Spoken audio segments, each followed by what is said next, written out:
Let me start by observing that on Tuesday, November 3, 2020, America will elect the United States president for the period 2021, I think, up to 2024. Voters will select presidential electors. This is the American style, who in turn will vote on December 14, 2020, and will come up with the president. The electors will either elect a new president and vice president, or elect the incumbent, who is Donald Trump and Mike Pence, respectively.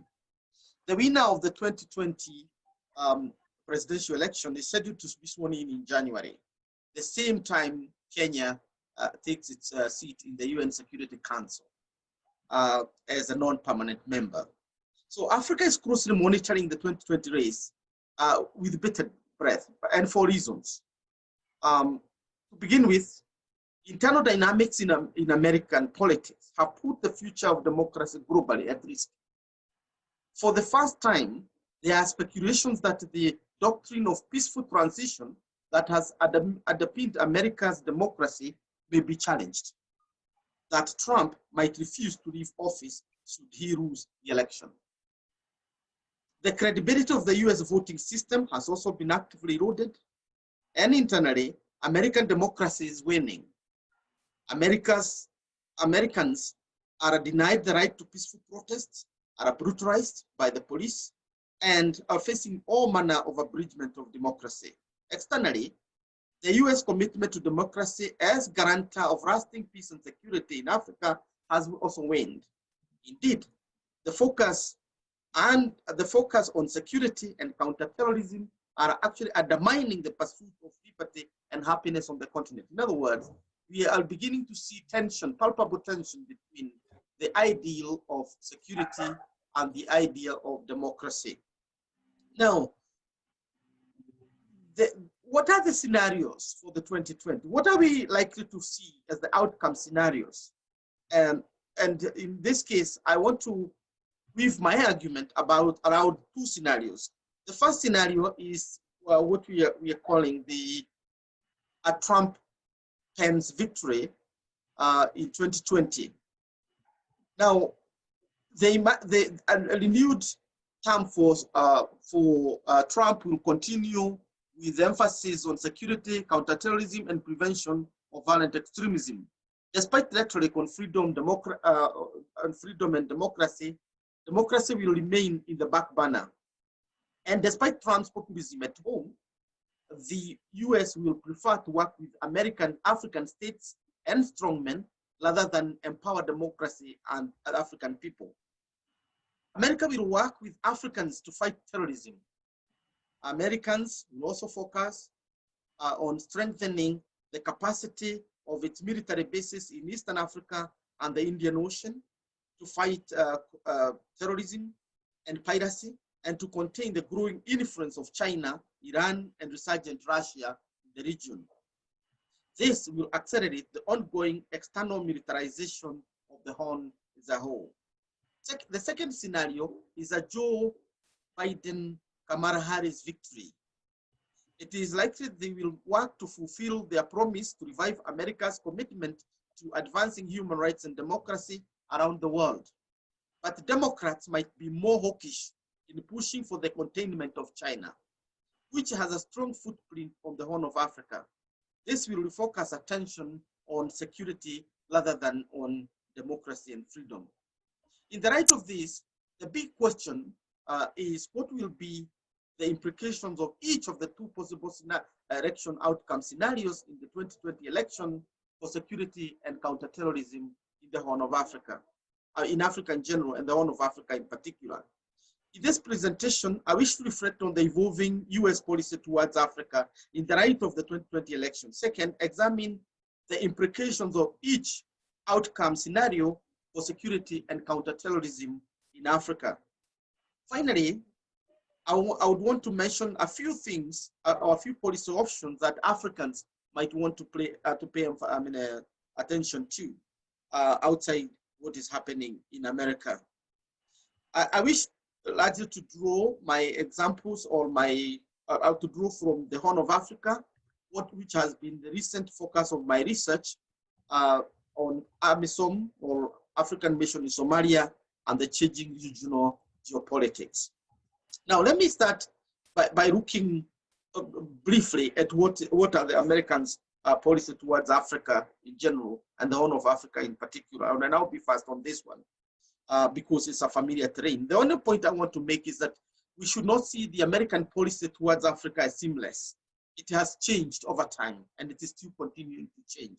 And we would want to see it as more of a dynamic, policy. The first thing is to look at the 1945 to 1989 period. This is a period we normally call the Cold War. Here, the American paid rhetoric to the free world, referring to itself and its allies. But when it came to Africa, it worked with the dictators. And therefore, its main, emphasis, democracy was not a major issue. The aim was, of course, to minimize the Soviet influence and also the influence of China, Eastern Europe, and Cuba. But essentially, it is also during this time that America also laid the foundation for many of its own policies, including the support for economic development, getting food shortages and famine, as well as providing food aid and focus on diseases like HIV/AIDS. This is when the foundation was laid, despite working the dictators. But when it comes after the collapse of the Berlin Wall, that's 1989, America turned to a more determined push for greater democracy and greater respect for human rights. And we begin to see democracy configured as a prerequisite for sustainable peace and democracy. For sustainable peace and security. And therefore, the whole security discourse, the whole counterterrorism, and so on are tethered to the idea that democracy brings peace, and this gives rise to the democratic peace theory.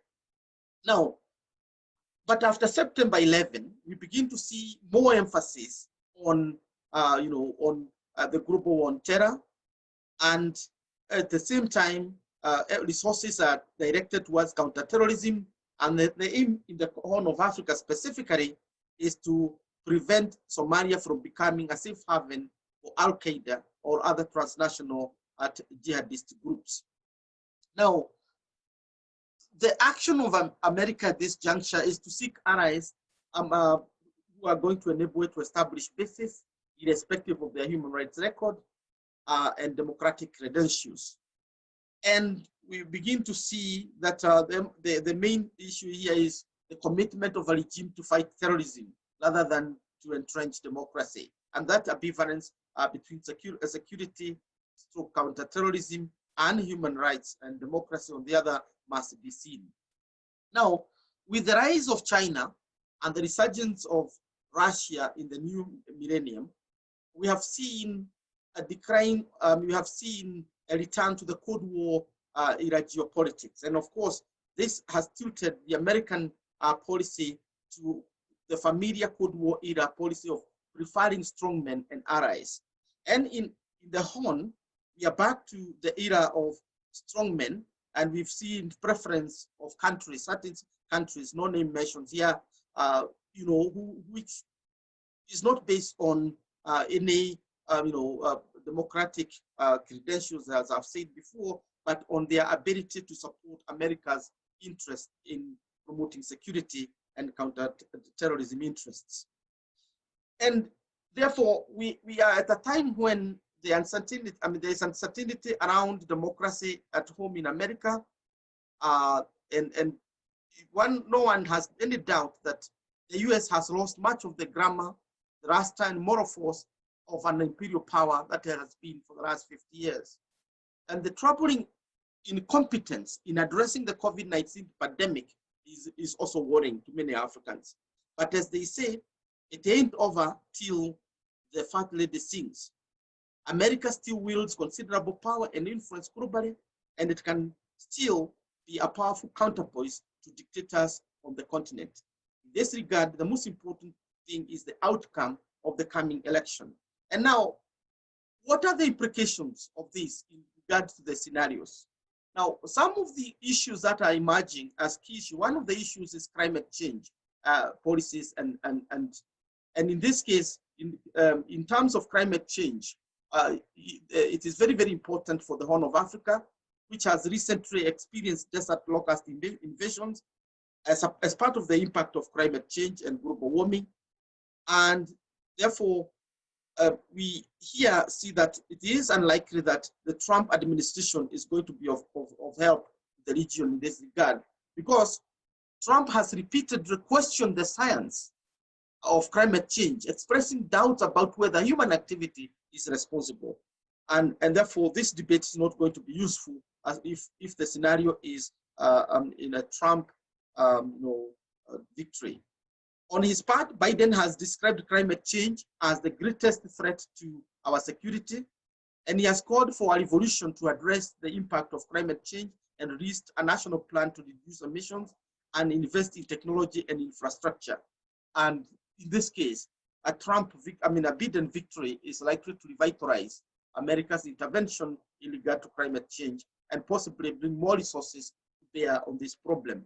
And on coronavirus pandemic, it's already known that Trump has repeatedly downplayed the threat and at the same time has failed to contain the disease at home. Biden has promised to return the United States to a position of global leadership on the coronavirus crisis and other crises, and he has put forward a national plan to address the pandemic. Definitely, the Horn of Africa is the new frontier of the spread of the disease, and therefore a regime that favors containment of the disease and deploys resources towards this end is likely to be more useful to Africa than the one that just plays down on it. In regard to counterterrorism, Trump has called for approach that combines increased surveillance at home, that is in America, while expanding the use of drone strikes in Africa and the Middle East, and tighten the limits of immigration and refugees. That's a combined, a three-pronged approach. But this approach basically is more of a containment of populations in the Horn, where then America just uses the drone and the strikes, but they no comprehensive approach to the problem. Biden is propounding a new strategy he calls Counterterrorism Plus. This stretches the fighting terrorism networks in foreign countries using small groups of American special forces and aggressive airstrike instead of large troop deployment. Obviously, in this regard, I guess the Americans would want to support AMISOM and use their troops to build the capacity of AMISOM and other countries that are fighting terrorism here. And in this regard, a Biden victory is likely to be more useful in promoting more effective counterterrorism measures on the Horn. On global governance, the big question is whether America is going to be unilateral or is going to defend multilateralism.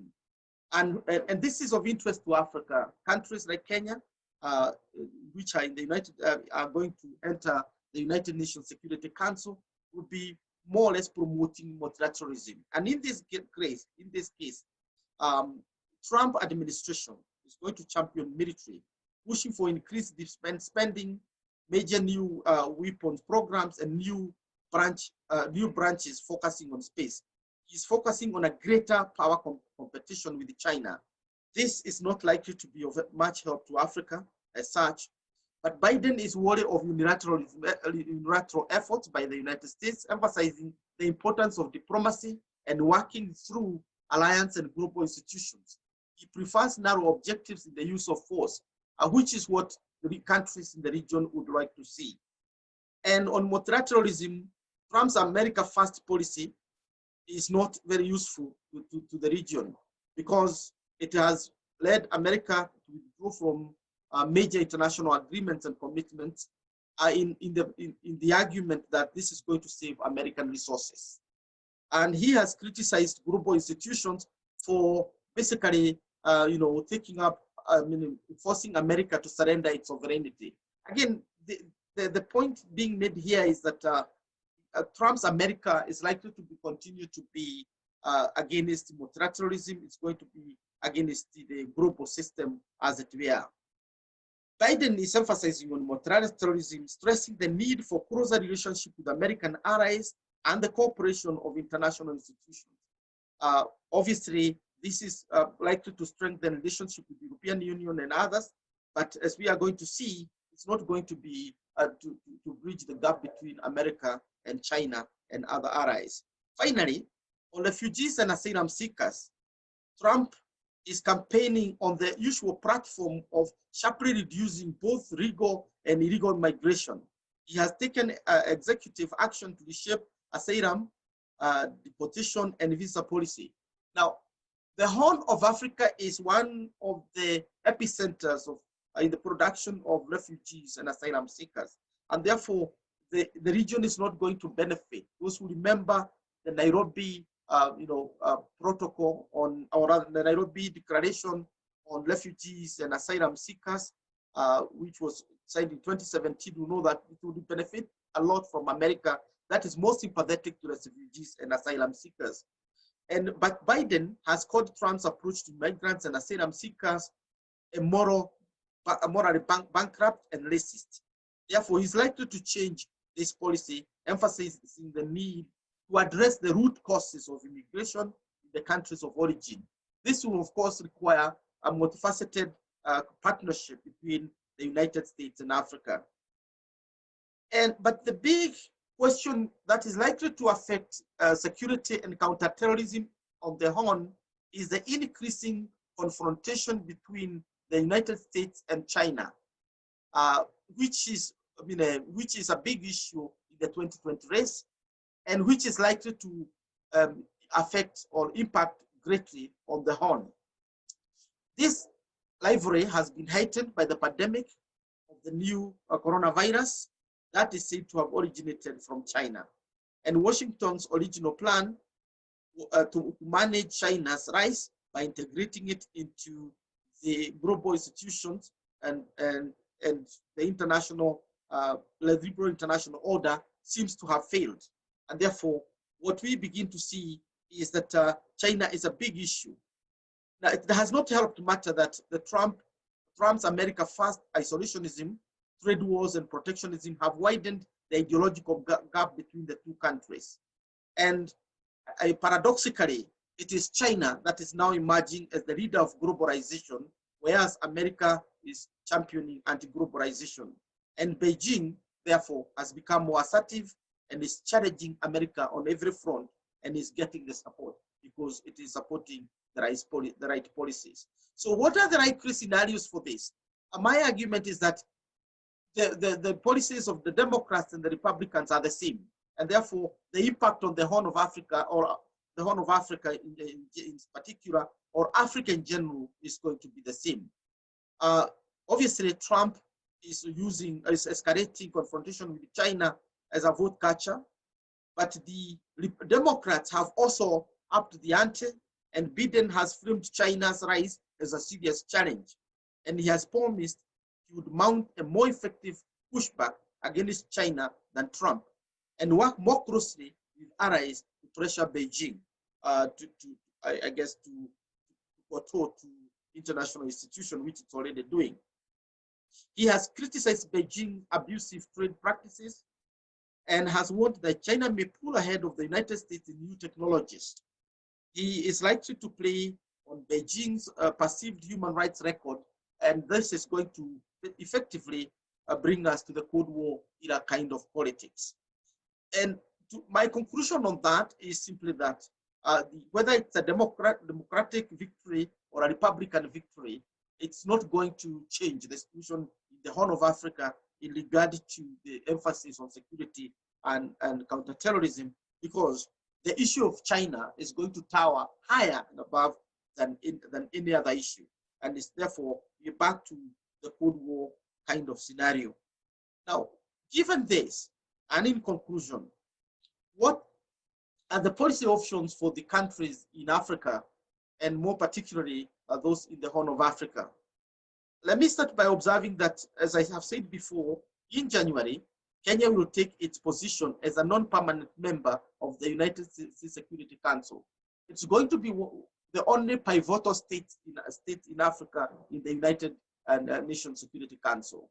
South Africa has left, and we have Niger, and I guess another country, but Kenya is one of the pivotal states that is going to be there the next being Nigeria and Egypt. Now, with that being the case, therefore, Kenya and other countries need to champion an African agenda. The African agenda is that of promoting African solidarity, particularly in the face of growing racism, which is being supported by sections of the American political class. Africa will have to work to consolidate multilateralism as the surest way of promoting global peace and security and countering violent extremism in the country. And we also would like to see a more pressure on America, or a more partnership with America in regard to supporting the multilateral initiatives such as AMISOM, which is a regional framework for dealing with Al-Shabaab and other violent extremist groups in the region. And in this case, Kenya and other countries within Africa need to champion the root causes of most of the problems that are afflicting the continent.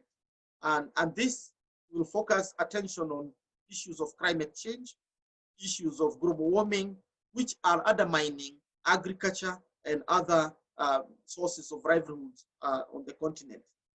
Obviously, with or without American pressure, it is in Africa's interest to promote freedom, democracy, and human rights as the only sustainable way of ensuring lasting security, and also basically draining the swamps of violent extremism on the continent.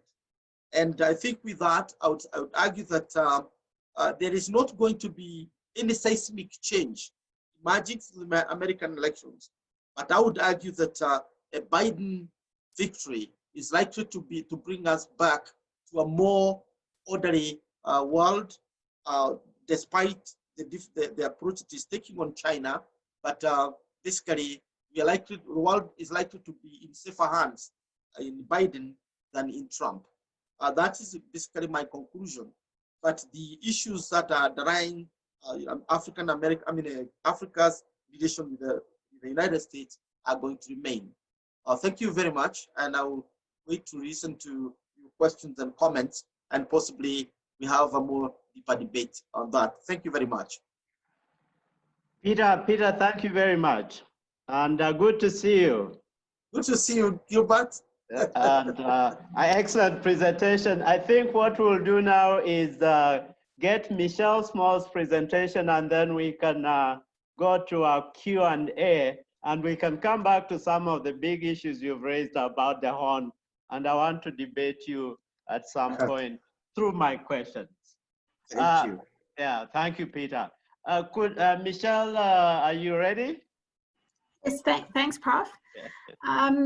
And thank you also to Prof. Kagwanja for his presentation. I've followed your work closely as a student and as an early career scholar when studying the dynamics of electoral violence in Kenya. So for me, it's a great privilege to meet you, even though it's virtual, and to sit virtually with an academic giant. So I think you've offered some invaluable insights and reflections on the implications of a Trump versus Biden post-2020 regime in terms of counterterrorism in Africa and within the context of AMISOM. And I'm going to do my best to both respond to some of those points as well as offer some other thoughts. I believe we have a lot of overlap and some divergence. I think what you made clear in your presentation is that the outcome of the 2020 US elections matters enormously in terms of conflict and security dynamics on the continent, in terms of finding resolutions to old and ongoing conflicts and thinking proactively about the challenges yet to come. And your emphasis on geopolitical formulations containing China and countering terror is particularly thought-provoking, especially as you argue this will remain priorities regardless of who wins. I think it's also important to reflect on some of the broader security challenges Africa faces and how Africa might position herself, her agenda, and her needs towards the US, depending on this Trump-Biden win. And I'm not going to get into the speculative politics of the win too much, but it's to say, rather than viewing security as happening to Africa by the US, there's a window of opportunity for Africa to set a security agenda in future security engagements with the US. For Africa to define a post-2020 US strategic partnership on African terms. Though admittedly, this will depend very much on a Biden-Harris win than a Trump-Pence win. But 2020 is really Africa's moment, and it can be a moment for Africa's loss or Africa's gain. 2020, as we know, was meant to be the landmark year for Africa, the silencing of the guns, a pledge made in 2013 by the AU to end all civil wars. But as we sit in the year 2020, we know that this hasn't been achieved, and we're quite a long way off from this being realized. And this is certainly the loss for Africa in 2020. But looking beyond 2020, the African security context, it's an intersecting point with this post-2020 Washington regime. And I just want to look at this redefinition and convergence in terms of two realities. And the first reality is the African context remains, African security context remains resurgent, novel, and has cascading security challenges. That's forcing a rethink in foreign and security policy, both at the continental level. As we know, there's now an AU roadmap that was launched this year, and at the national level, as Minister Naledi Pandor referred to in her speech at the Wits School of Governance on 16th of September, entitled South Africa's Place in the Changing Global Order. And these novel and resurgent conflict dynamics also prompt us to think about what this post-2020 Washington agenda could look like. And so while there's been much progress in abating violence and conflict on the continent between 1990 and the 2000s, there has been an uptick in conflict and violence since 2010. More worryingly is the diversification, regionalization, and internationalization in the forms of violence. In the last 5 years, there's been an increase in the number of conflicts that are state-based, non-state actor, and one-sided violence. So if you look at today, state-based conflicts in Africa hovers at about 16, while there are over 50 non-state actor-based conflicts. To give a comparative basis, in 2011, this figure was 24 non-state actor-based conflicts. In terms of peacekeeping operations on the continent, more than half, so 9 out of the 14 UN's peacekeeping operations are on the continent. And we know, these well-cited traditional factors driving conflict, politicized identity cleavages, unequal resource distribution, abuse of executive power in office, socioeconomic exclusion. But there's also novel and resurgent factors, some of which, Prof, you touched on. So in terms of Islamic extremist insurgency, this has had a contagion effect. We are witnessing the internationalized contagion effect happening in Africa. And it's no longer just in the Sahel or the Horn. It's now in parts of West Africa, and it's now in Mozambique, in Southern Africa. And what makes it hard to deal with this insurgency is the lack of a single unified chain of command. These groups are quite decentralized, and they lack a clear or coherent political agenda. So this poses considerable challenges in terms of employing traditional approaches to resolving this type of conflict.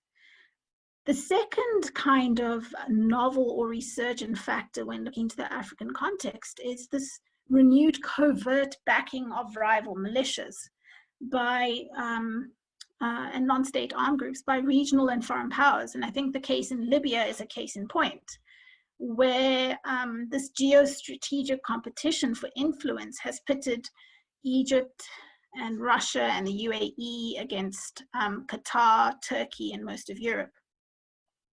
And that's now taken on a regional dimension. It's a conflict that straddles North Africa, the Sahel, Southern Europe, and Middle East. The third kind of novel and resurgent factor when looking at African conflict is the role that external multinational corporations play in exacerbating conflict in Africa, be this through land acquisition, be this through diversion of water resources or environmental degradation. And we're particularly seeing this in the DRC. I would say the full names of these companies, but they are French and Chinese. So I'll just, for those of you who are interested, I can share this presentation and you can follow it up. Then the fourth kind of nascent and resurgent factor is this linking in the provision of security assistance to minerals and resources. And this really greatly feeds into foreign power involvement in Africa's conflicts and into localized discontent. So, for example, in Central African Republic, Libya, Sudan, mineral rights have been awarded to Russia at the fraction of the value in exchange for security and arms training. In CAR, Russia deployed about 1,000 military instructors in 2018 in exchange for diamond and gold. And this is really harking back to what happened in the 1990s in Angola and in Sierra Leone. Last year, Russia was actively seeking access to oil and gas in Mozambique, the Cabo Delgado region, and sent in the Wagner Group, its private security outfit, to suppress the jihadists.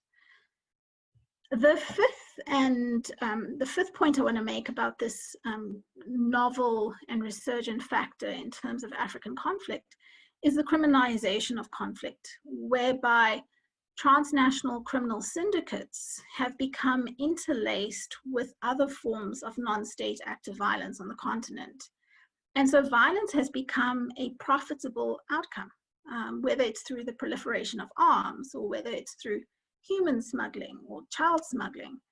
And this makes it hard to just have a traditional conflict resolution approach, as you now have criminal actors who are part of the violence. The sixth kind of novel and resurgent form is looking at these reappearance of security outfits, projecting foreign power on the continent. And it's what you alluded to, Prof, about this changing competition in geopolitical players between Russia, China, and the US. So if you look at Russia, they've got the Wagner Group here. China's got DWE Security and Frontier Services Group. And so, there are these geopolitical formulations that are happening in the context of conflict and violence on the continent. And then finally, in terms of the novel features in terms of violence and conflict, is looking at peace operations. Peace operations since 2010 have become more militarized and have taken on war fighting, particularly against groups in Central African Republic, in Cote d'Ivoire, in the DRC, Mali, Somalia, as well as against Lord's Resistance Army and Boko Haram. And I think given these multitude of non-state actors who exist outside of the state system, who exist and fight for non-state reasons, so the DRC has over 70 armed groups, CAR has over 14 armed groups. This makes it harder to resolve these conflicts, as traditional dispute mechanisms doesn't address why these actors are waging violence. And Prof, you alluded to the new security challenges Africa faces, that it extends into environmental, climatic, epidemiological threats. And the outbreaks of Ebola and COVID have offered us a brief glimpse into the havoc and upheaval that environmental and epidemiological events pose to both states and societies. And these new security challenges demand new security approaches. Traditional security assistance will do little to counter the spread of the mosquito that transmits malaria, dengue, Zika. these mosquitoes are irrevocably tied to climate change, tied to urbanization. So when looking at a post-2020 African agenda and a post-2020 Washington regime, we should be seeking ways of addressing these human security challenges that fall outside traditional security thinking of bullets and bombs and militarized approaches of sending troops onto the ground. And as you alluded to, a Biden-Harris win will be more open to this. Biden has strongly affirmed his support to science and truth on climate change. And so here, Africa must seize this moment to put forward a new human security agenda if Biden wins.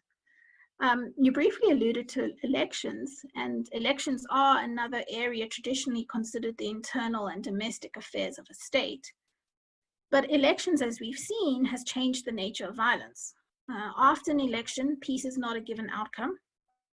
And in 2010, the AU panel of the WISE signaled that elections represent a new site for conflict on the continent. And what we've also seen is the growth of popular protest. Popular protests centered on elections have gained momentum since 2010, but are interlaced with other livelihood issues. Demonstrations around rising food and the cost of living, as happened in Chad, Guinea, Niger. Strike action over labor disputes, as has happened in South Africa, Botswana, Nigeria, Zimbabwe. Over police violence, corruption and impunity, as has happened in Chad, Senegal, and Uganda. So again, traditional security assistance and approaches do not address these newer forms of internal contestation, which are centered on complex governance and state building exercises. So onto the second reality, what for a converging post-2020 African agenda and a post-2020 Washington regime? I think it's important to emphasize that there needs to be a move from a strictly militarization approach to a securitization approach, and from just a multilateral order to a more just, equal order.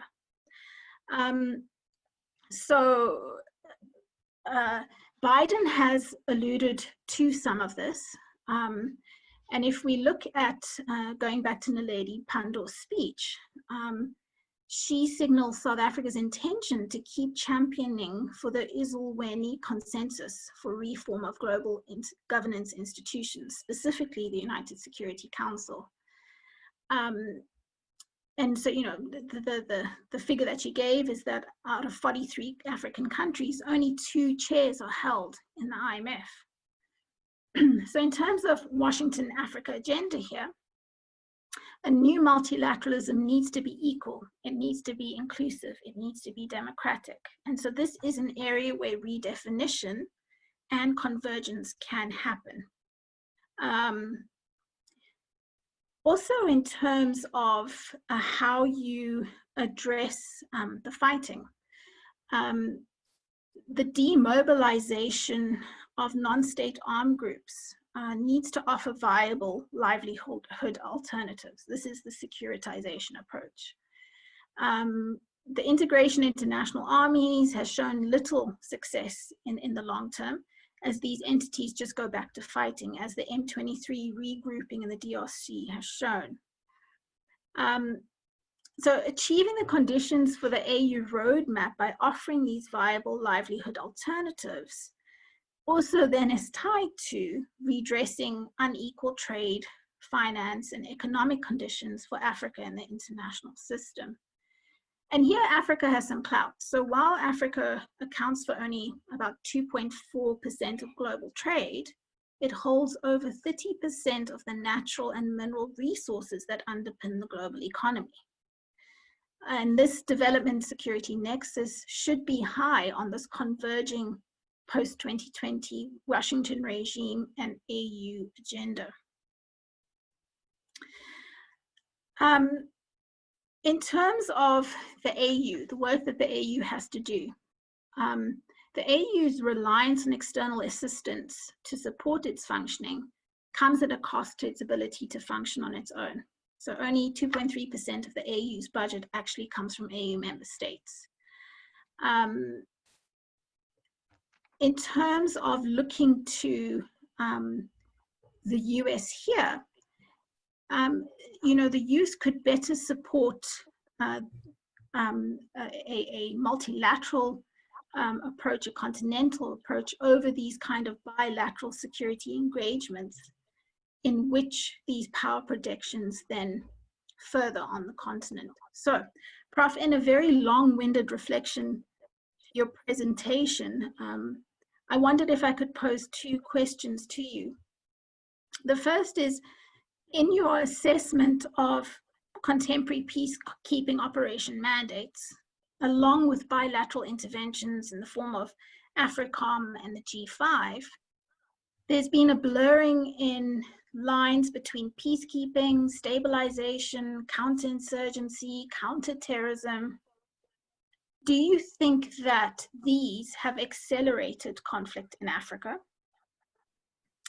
And my second question is, in your opinion, what would it take to root out the Islamic insurgency that we see on the continent flowing from a post-2020 Washington regime? Thank you. Michelle, thank you very much for your contributions to the debate, but also for your very generous questions to Peter at the very end. Very loaded questions, but I think they constitute really the beginnings of a very good conversation between you and Peter. But we also want the audience to join in and ask your questions on the chat so that we can engage our speakers. And thank you for those presentations. I think, Peter, before you address Michelle's two questions, let me add my question so that you can at least take the three questions together as we segue into the conversation. My question is that the issue you raised about Kenya's pivotal role at the Security Council in January, starting in January 2021. And I want to question whether, in fact, that is a correct reading of what is going to happen. Because I think pivotal states at the Security Council need some sense of neutrality, particularly if you want to lead on African issues at the UN Security Council. You need some sense of independence, some sense of autonomy. And I'm asking this in the context of ongoing trade negotiations between Kenya and the United States, which most critics are saying is actually against the grain of African thinking on the continental free trade area. So in a way that Kenya is going to the Security Council already compromised as an African leader, because this is really the critical issue on the continent at the moment. And so I want you to really reflect on the contradiction between Kenya going to New York to project the African agenda, part of what Michelle is talking about, and yet clearly very compromised at a very critical moment when we are expecting to actually lead. And I can understand what you're saying, Niger cannot lead. How is Kenya going to lead in that context? Okay, these are three loaded questions, and let me thank Michelle for basically putting some questions that will help me add meat to the bones, as it were. On peacekeeping, I think the language of peacekeeping in Africa is euphemistic. The reality of the matter on the ground is that we have moved more to force and to peace enforcement, and a peace enforcement here meaning using of arms. This year in May, we launched a book that I helped co-author for the Kenya Defense Forces, where we are re-examining the role of AMISOM in the last 10 years in the fight against Al-Shabaab. And in that book, what we were trying to get into the conceptual issues of how do you understand AMISOM in Somalia? Is it a peacekeeping force or what is it? And you begin to see that, to me, AMISOM is basically a military force trying to fight Al-Shabaab and protect the government. Now, begin to see the larger issues. You protect the government in Mogadishu, you fight Al-Shabaab, you fight ISIS as they come, and more often than not, more often, you also conflict within yourself and you fight AMISOM forces, if not in active war, but in conflict with each other. Kenya versus Uganda, Kenya versus Ethiopia, Djibouti versus everybody. So we are seeing those tensions within. Why? Because we have militaries here that are not fighting, that are not taking cue from the United Nations Security Council on how to implement the peacekeeping protocols and procedures. Here we are seeing countries that are creating victories, are claiming victories over militias. Victory comes in a war, not in peacekeeping. The other thing we are seeing are the actors themselves. The actors are also beginning to become heavily militarized, and therefore putting question whether the current regime of peacekeeping is viable anymore, and whether it doesn't need to be rethought. And I think what is the saving grace for the United Nations Security Council and others is the whole idea that regions can look after their own peace, and therefore they are going to configure or figure out how to go about it without international scrutiny. That is the only reason why AMISOM is basically making it in Somalia. Otherwise, it is not your classic peacekeeping force. That's one point. The second point one want to make in trying to answer whether peacekeeping approaches are not accelerating conflict in Africa is to look at South Sudan. South Sudan is a classic case where superpowers are demonstrating their abilities rather than basically keeping peace. They are already aligned.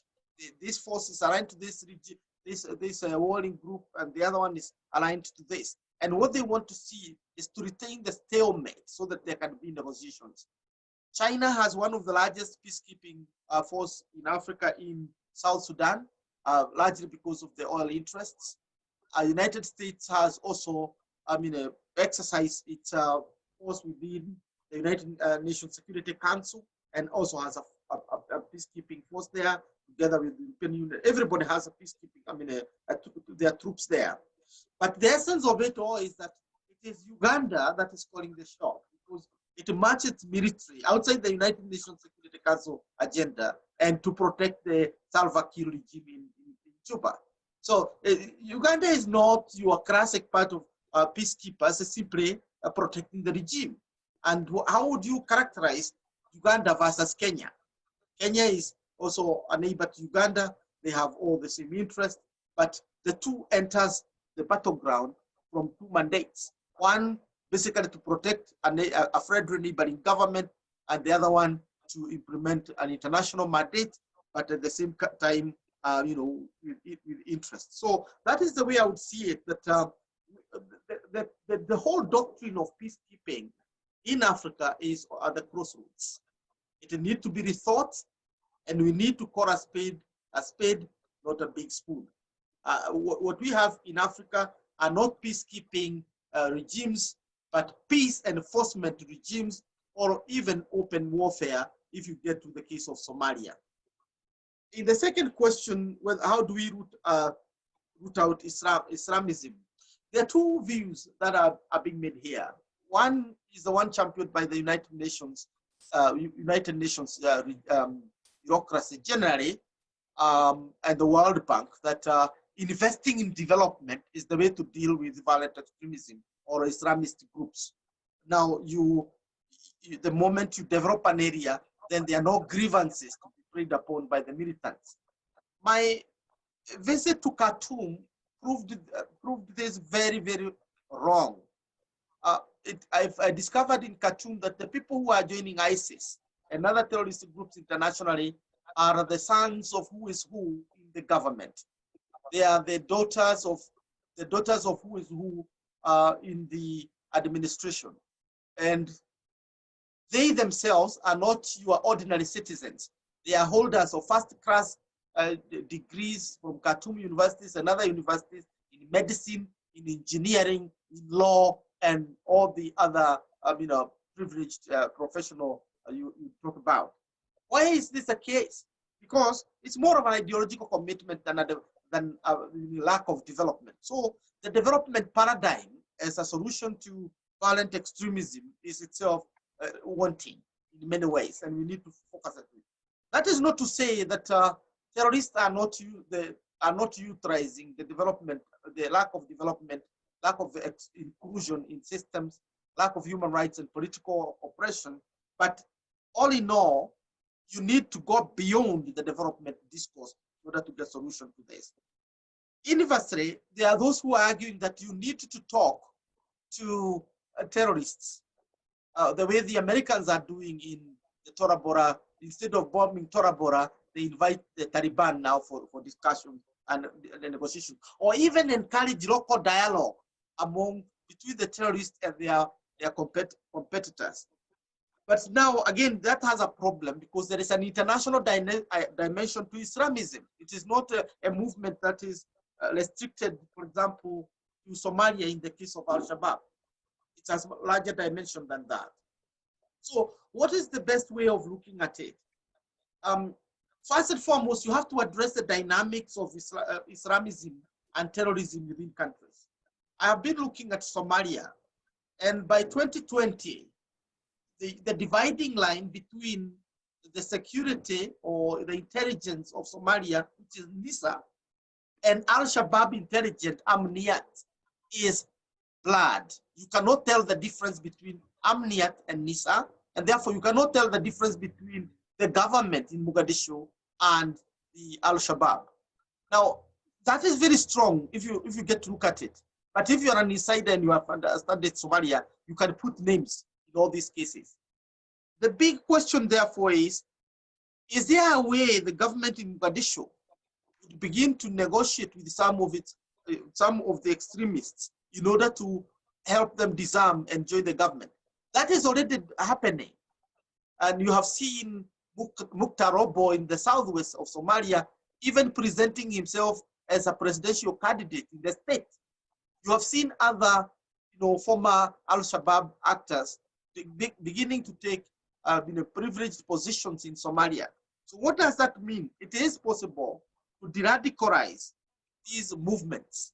But at the same time, it is important to identify those who are sworn to the war on terrorism, who I normally call the owners of the war.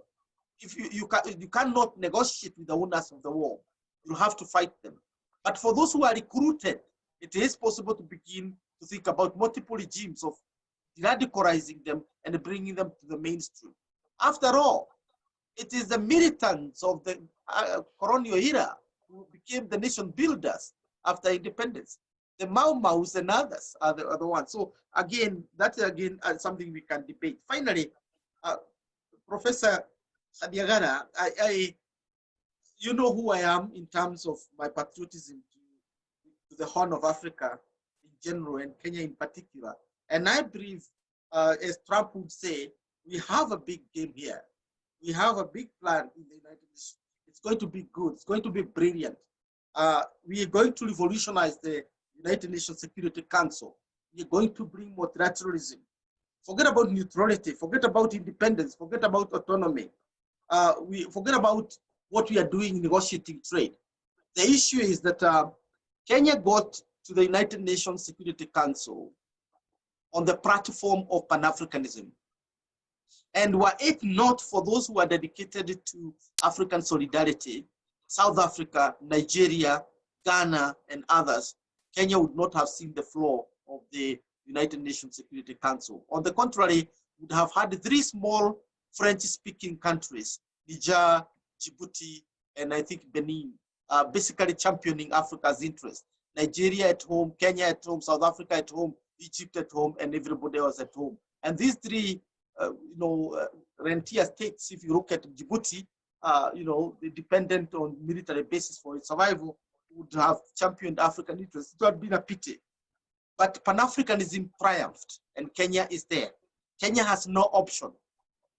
Irrespective of its negotiation on trade and with America, it has to champion new multilateralism, to borrow Michel's term, new multilateralism, which emphasizes on equality of all nations. Kenya will have to champion African solidarities and African agenda, African solidarity and African agenda. And therefore, it has no option but to support all the AU roadmap and other African initiatives on security as it were. It will have to champion the Azulweni protocol and the Azulweni consensus on the reform of the United Nations in order to bring about an equitable world order. And it will have to speak against militarization of the Horn, either through the spillover effects of the Gulf conflicts or the Cold War, the new Cold War between China and America. Kenya will have to speak out loudly on that. But more importantly, it has to hold the tide of disintegration of African consensus, because African consensus itself is disintegrating. If you look at the difficulty that Kenya had in basically winning that seat and how contested the seat was on the basis of multiple identities, Djibouti was able to mobilize pan-Islamism, was able to mobilize pan-Somalism, was able to mobilize the idea of the Cushitic alliance of the Horn, the Oromo and the Somalis. And in a sense, even countries that are known to be for Kenya, because of their orientation, went on the side of Djibouti. Take, for example, the Francophone identity, former colonies of France as a formidable force on the continent. Rwanda was not on the side of Kenya, despite being members of the East African community, largely because of the Francophone membership, the associations of the Francophone identity, and so on. So Kenya has no option but to be the new champion of Pan-Africanism and Pan-African solidarity. And therefore, somehow, Kenya is the crucible for 21st century Africa. Thank you, Peter, for those responses. Before we go to other questions, let me ask Michel to address the question of Mozambique, the Mozambican conflict. You mentioned that it is becoming a regional threat. Do you think the US has a role to play in that conflict, Michel? And my other question is really, what is the content of this convergence that you keep coming back to? You think there's going to be a convergence around what you describe as human security issues post-2020? If you could just clarify that so that, but then we can go back to some people who also want to ask other questions. And if you could address those questions, Michel, thank you. Sure, thanks, Prof. Yeah, I mean, so much of this is almost like a wish list and is speculative. So, I'll start with the convergence question first. Just based on, I think also what Prof said, this is a crossroads. And what I said, this is Africa's moment, either for gain or for loss. The current way of trying to resolve conflicts, of trying to root out extremism, of trying to de-link these violences is not working. So, Prof mentioned that peacekeeping, now peace enforcement, is not working. It's actually inflaming tensions and accelerating sites of conflict where, it then becomes a new site for joining Islamic terror movements. So the convergence in terms of what will that content look like it's to definitely shift it from, obviously you can't do away with just the militarization approach, but to shift it to the securitization approach. And I think that is tied closely then to your Mozambique question. If you look at Mozambique, Renamo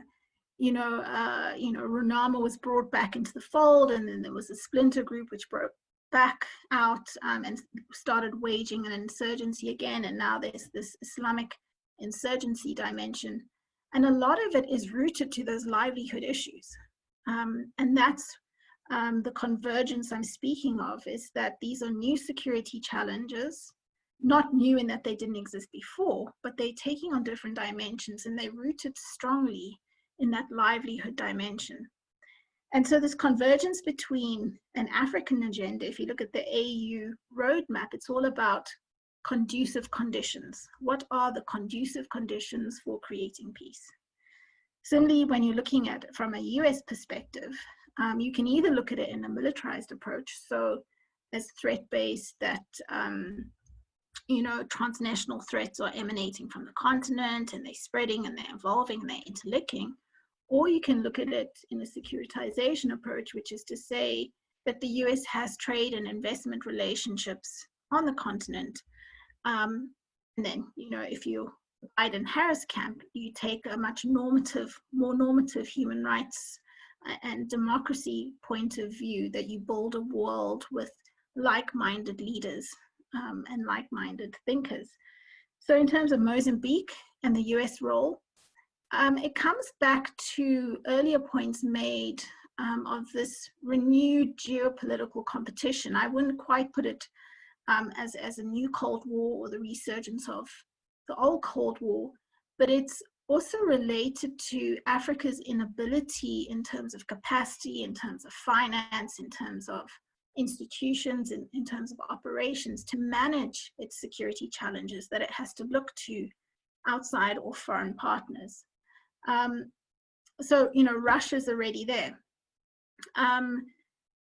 If Africa and the US take this converged human security approach, which is a livelihood approach, it need not rival other approaches already in Mozambique, but it offers that viable alternative to insurgents who are doing the fighting. It may be idealistic, but between the militarized approach of peace enforcement or the militarized approach of using private security companies, there are other ways that need to be thought of how you deal with a post-2020 security situation.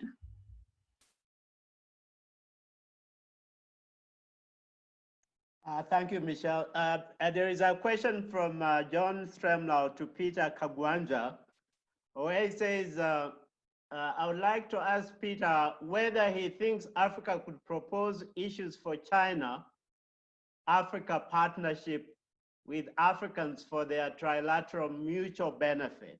It's essentially whether Africa, in fact, can put up a proposal on China-Africa partnership. He says tensions are higher than when I worked these issues during the Obama years, but I see Biden being receptive to win-win projects in Africa, but not Trump.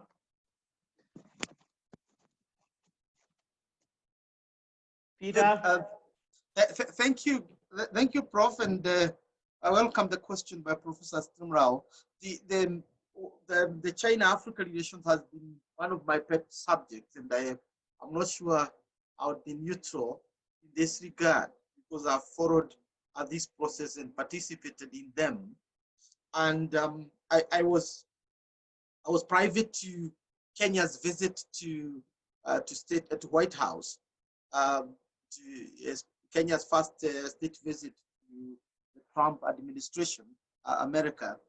And the big question that was on the table was whether Kenya was going to go to participate in the 2018 Beijing Forum for China-Africa Cooperation, FOCAC. And why is it?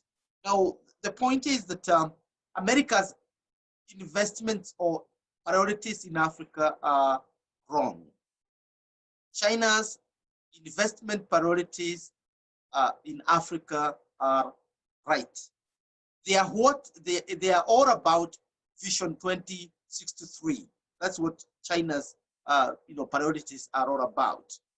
And America's priorities are America's priorities in Africa, not African priorities. Now, I say this because within the FOCAC, the Chinese are only focusing on a few things, not everything. You don't see Chinese in insurance industry in Africa trying to insure this, then that, and that. They are simply on infrastructure, and they are also on in areas of supplies of this technology, this and that. But largely is infrastructure, whether it's IT or road infrastructure or airports or ports. That's what the Chinese are doing. And that is what Africa is prioritizing. Infrastructure in order to open up the economy. Gilbert is familiar with Kenya, and you understand some of the richest parts of Kenya are also the poorest. The main bread basket of Kenya, like Nyandarua, is also one of the poorest, where kids don't wear shoes. Why? Because their products don't reach the market. That's the issue. And therefore, the answer by Kenya, the president and his entourage to Trump, was that we need the railway to ferry goods to the market. We need the roads, and that's what the Chinese are providing us. Now, for you, you're talking about medicine, you're talking about HIV/AIDS, support, and so on. Our priority are opening up the country to the world market. That's it. And that is when the Trump administration agreed that they are going to also build a road from Mombasa to Nairobi. We still have to see it, but at least that was promised that there's going to be a road. What is the import of this? That the China-Africa relation is not ideological, and I have written on that in paving Africa Silk Road. Africa, it is basically what is the development turn in China's policy towards Africa. And the development turn means that there are no ideological strings.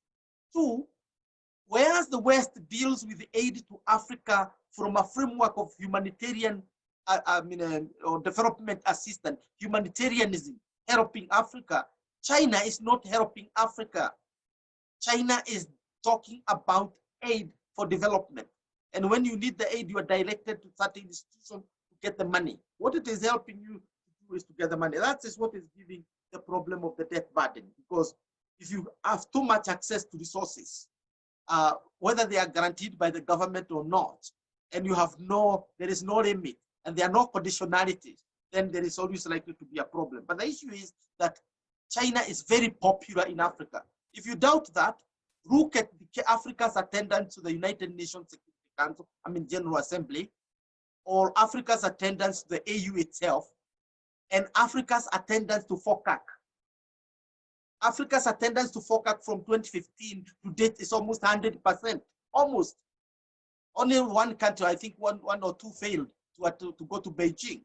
Why? Because the resources are demonstrating to the to enable politicians to demonstrate that they are development conscious. You are bringing roads to the villages. You are bringing railways and so on and so forth. So that is what I would argue on that one. But what about the opportunities for tripartite or other arrangements? I think these are there. Chinese scholars. We held a conference this year in August, with over 15 Chinese scholars and others. And what was coming from Chinese presentations are that separate models of tripartite arrangements are going to emerge. For instance, China, France, and Africa are beginning to come into play in areas which are under heavy French influence. That's already underway, the tripartite arrangement. We've seen it is possible to have a China-America tripartite agreement on Africa, if that is agreed upon. And I think that's a scenario that might occur at the Biden administration rather than the Trump administration.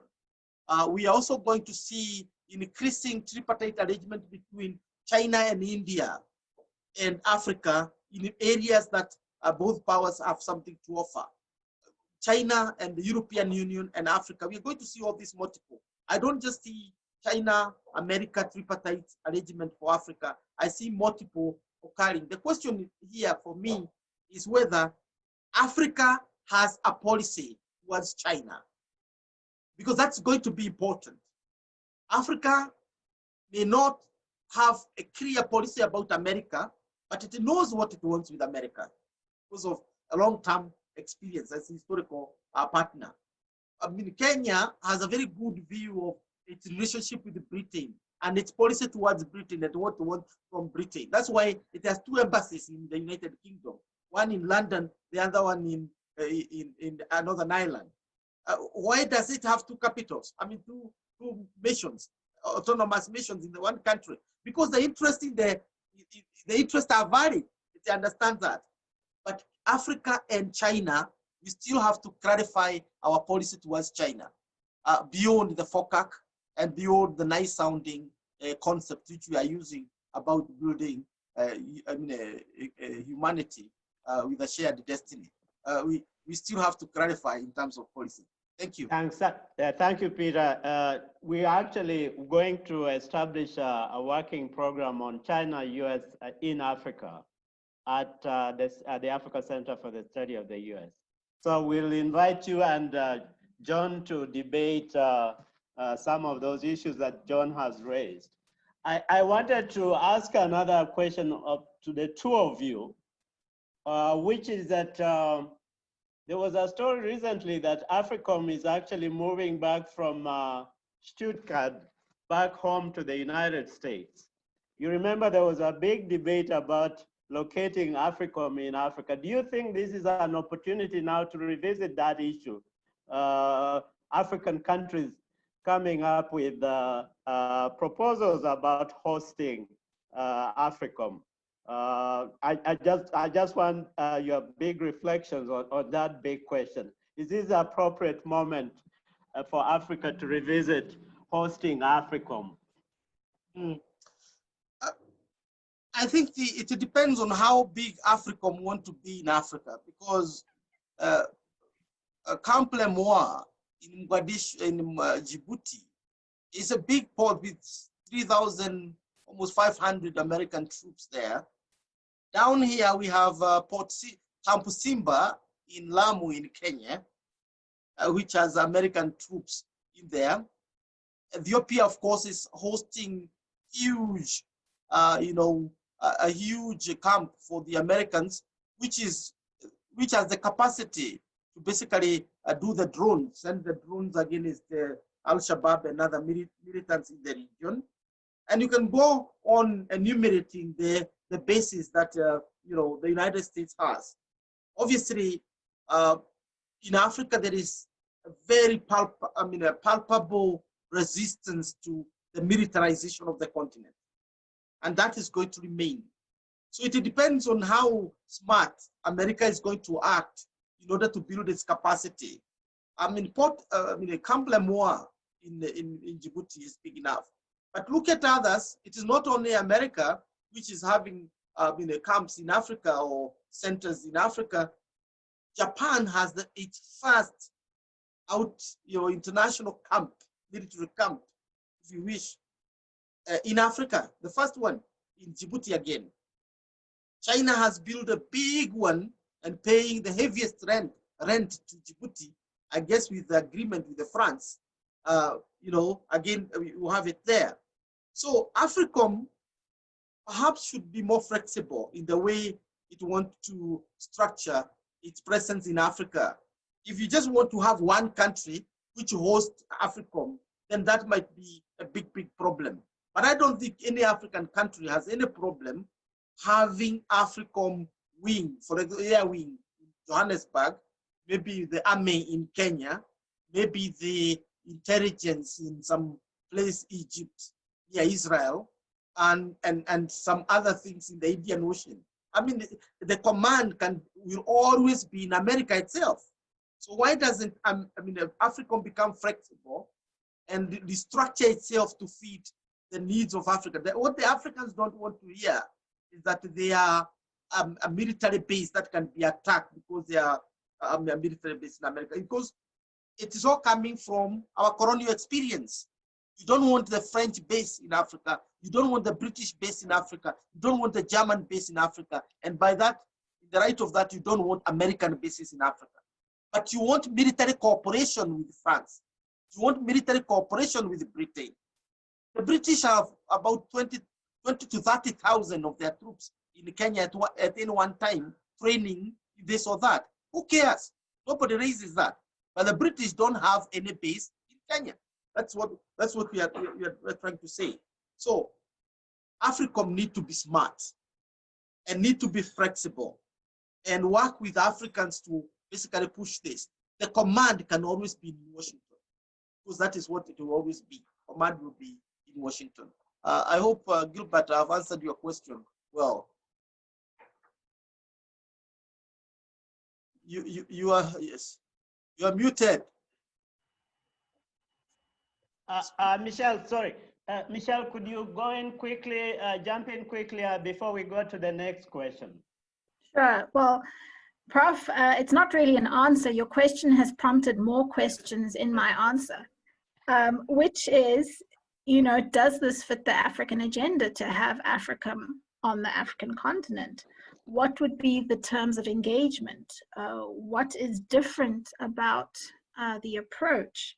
Will it be part of a wider multinational approach in addressing new security challenges, or will it be the same old militarized approach coming back into the continent? You know, and as Prof has alluded to, you then have the danger of radicalization wherever this base is, and the danger of it being a sitting duck, a target. And then, of course, how does this feed into the geopolitical implications, which we've spoken and alluded to, that this competition is already, the undercurrents are already underway on the continent. And by bringing the base to Africa, does this and will this inflame the tensions? So, you know, I'm not convinced that AFRICOM coming to Africa is the best thing for Africa. But that is because I am a human security person and not a strategist. Michelle, thank you very much. There is a question here for Peter, fairly long, but let me just go through it from Weekly for Luoch. Thanks for the great presentation. My question to Peter, but it's not on security. You talked about climate change as one of the areas of divergence between Trump and Biden. Don't you think that Trump's policy on climate change is better for Africa?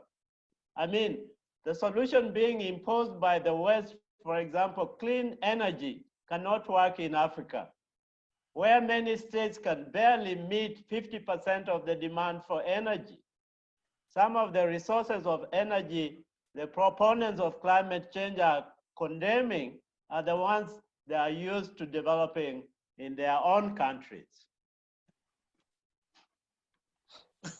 Yeah, that's controversial. Controversial in the sense that I wouldn't argue for a Trump position just because Africa is unable to meet certain conditions or is facing certain challenges. I've been visiting Beijing, and the first time I visited Beijing on an extended period of over 7 days was 2009. And Beijing was the worst place to be in. You know, I have been to UK on the overcast, overcast of the crown in that small country. But I've never felt so the way I felt because of the smog in Beijing. The smog was overbearing. I have gone to Beijing again in 2019, and it's such a pleasant city with a blue sky. But also the environment tells you something else, that every inch of soil in Beijing is planted with trees. And therefore, Beijing is beginning to emerge like a forest as part of what the Chinese are calling the ecological civilization. as they are building their skyscrapers, they are also planting trees in their streets. Now, what is the relevance of this? Africa is, whatever China is doing, whatever America is doing, whatever France is doing, whatever Britain is doing, is affecting the whole world, not just Africa. Now, and therefore, climate change is affecting Africa. Look at the locust invasion. What brought the locust invasion early this year? It is global warming and the rains of 2018 that were not predicted were too heavy, that the water tables of areas really rose so up that we had this particular problem over and above other challenges we have seen coming from this. Floods in Somalia, area you have never associated with the floods. You know, floods killing people, not famine anymore. Floods. So this has nothing to do with how Africa is using firewood for cooking, or how we are importing obsolete technology in our factories. That has nothing to do with us. That has to do with how major powers like China, how major powers like America, how major powers like France or Japan are utilizing their energy and polluting the whole world. So this is more of a global debate than an African debate. But Africa is carrying the burden of the policies of these countries in regard to that. Therefore, when Trump says that he is questioning climate change, and in Africa we are experiencing it, how are we supposed to respond to him? That we also want to pollute the environment because you are polluting yours? I mean, if you pluck your eye and I pluck mine, both of us get blind, and you don't get farsighted than you were before. So Trump might be blind, as his eye, I mean, is blind. So do you really want to pluck your eyesight, your eye, so that you are like Trump? I think we need to look at climate change as part of the shared security burdens, rather than an individual or regional burden. It's our shared burden for entire humanity. We need to now begin championing a kind of an ecological civilization, whereby it's not just about the industries, it's also about the food we eat, that it's not polluted. It's about the environment in which we walk and grow our families. So it's a global debate, it's not an African debate. I'll still continue to use charcoal because that's all I have. And I'm going to keep cows, irrespective of how they are said to be polluting the environment. But the essence of it is, I want the charcoal or the coal industries in UK and in China closed down, because they are heavily polluting the environment. Thank you, Peter. Michelle, do you want to contribute to that, or could we go into the very final session or part of our discussion, where we invite you to make your final contributions, outlook, where you see us going into November on these very, very important issues that you've talked about. And I want to thank you, but I think we should be getting close to finishing. Could we start with Michelle? Just final concluding words on convergence on US foreign policy and all that, Trump, Biden. Thanks, Prof. I mean, I will just say this in relation to the last question about climate change and Biden and clean energy. This is part of what I see as this convergence between the African agenda and the post-2020 Washington regime should Biden win. The clean energy isn't just about energy, as Prof said, it's also about security. Climate change, environmental degradation are threat multipliers in terms of conflict on the continent. So, you know, if you have partnerships which are about meeting energy needs as they are about meeting security needs, I think this is a win-win situation for both an African agenda and a Washington regime. As kind of a concluding thought, how do you conclude these big topics? Going back to the roadmap and silencing the guns, 2020, silencing the guns. rooting out conflict, you need to address governance, institutional, and operation deficits alongside projecting force. And I think, having reflected on both what Prof has said and heard some of the comments, is that this is best supported if the US, shifts away from a purely militarized engagement and only favoring bilateral security missions, as this comes at the cost of continental peace and security approaches. And it creates these splinter factions between East Africa, Francophone Africa, Southern Africa, if you have different bilateral security alliances underpinning those regions. And I think that the example of CAR in Russia that I mentioned earlier alludes to this. So, converging this post-2020 African agenda and a post-2020 Washington regime, part of it should be about eradicating this geopolitical competition, because it is tied so strongly to mineral extraction and to militias and to an underperforming AU. So that is definitely an area in the creation of this new multilateral order that should be addressed by the AU and Washington. Thank you very much, Michelle, for those concluding remarks. Peter, please. Now, in concluding, I think we cannot avoid the question, the question of what do we prefer in the US and why do we prefer it? What outcome are we pitting for? And this is a moral question, therefore, you cannot hedge. You have just to come out, whether you win or lose, but you have to just say what you want. I want to start by acknowledging where we are coming from.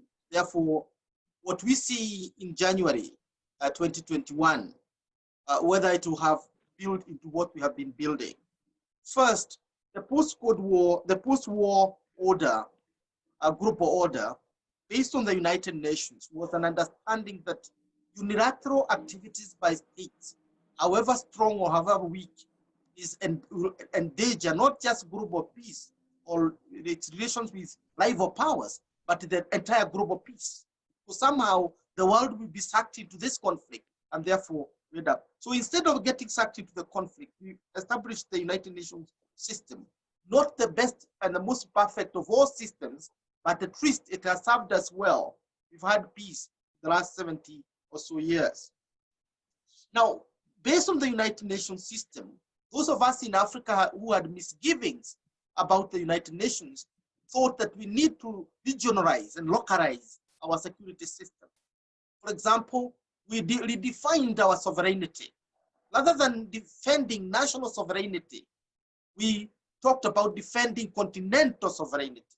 And that's what the AU is about. It's about collective sovereignty, whereby Kenya can lose its sovereignty, and we lost it for a number of months because we could not keep peace within ourselves. And Kofi Annan had to come in to basically work out things so that we can go back to our sovereignty. Before that time, we didn't have it. And many countries in Africa can speak about that. You cannot wake up tomorrow and lift a gun and then shoot your way into State House, and then you will declare yourself the new ruler of one African state. You'll be ostracized. That's what we are calling collective sovereignty. And those are the pillars that we are operating. At the heart of this is the concept of multilateralism. At the heart of this also is the concept of globalization.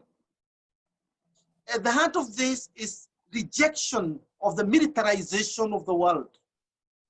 And finally, it is about identifying the shared security responsibilities that have multiplier effect on our well-being, whether it's development or socioeconomic transformation.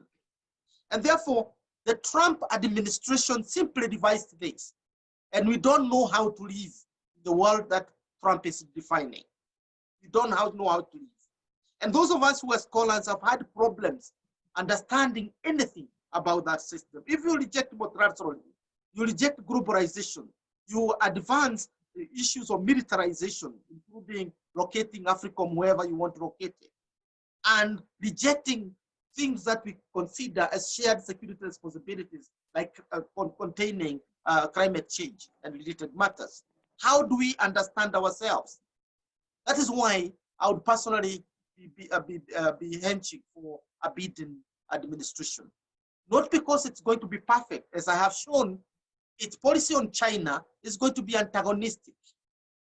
But by the virtue of the principles it have set for itself as a multilateral government that reflects multilateralism, as a government that honors globalization, that we are all human beings in one space, that talks about small targeted military operations as opposed to major amassing of troops globally, and that respect climate change and environmental health, then Trump administration would also enter into some form of negotiation with China, which has dedicated itself to globalization. And therefore, irrespective of their different and power rivalries, the world might be safe in the hands of Biden and Beijing and Xi Jinping.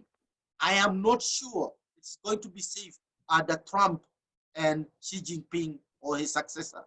So in that regard, I am hedging for a Biden administration as the best option for humanity to advance in security, as the best way to deal with terrorism and violent extremism globally, and creating understandings within and between civilizations, rather than opening wedges and exacerbating differences and insecurities in regions. And therefore, I think Biden will win. He'll win big. The world will be big. We are going to be prosperous. It's going to be good. Very good for all of us. Brilliant. Very good for all of us. Thank you. Thank you, Peter. Thank you for the optimistic remarks at the very end of your concluding remark. And thank you, Michelle, for making time. The spirit of these discussions was really to bring US elections to Africa, so that we have a good discussion like we have had today on the implications for security issues in Africa, on what's going to happen in November. And it's been an enriching discussion because we've had very dedicated people coming and speaking their minds. And this is an open forum, therefore, to encourage debates about what we think about the US elections. What is in it for Africa? And these discussions are going to continue next week. Bob has put together a star-studded group of journalists who are going to look at the perspectives of journalists on US elections and the implications for Africa. So I encourage all the participants, and I thank you again, the participants, for showing up, especially on a Friday afternoon like this. A very sunny day here in Joburg. I don't know how the weather is in where you are, but I want to thank you for taking the time and inviting you to come back next week as we have another session on the meaning of US elections for Africa. So on that note, I think I want to thank you, and Peter, looking forward to seeing you once the borders have been reopened. I'll see you in Nairobi, or I'll see you in Johannesburg, and thank you again. I want to thank everybody. And the organizers who are in the background, Nono, Rose, and I want to thank Bob again for having started this session. So on that note, goodbye and have a good weekend.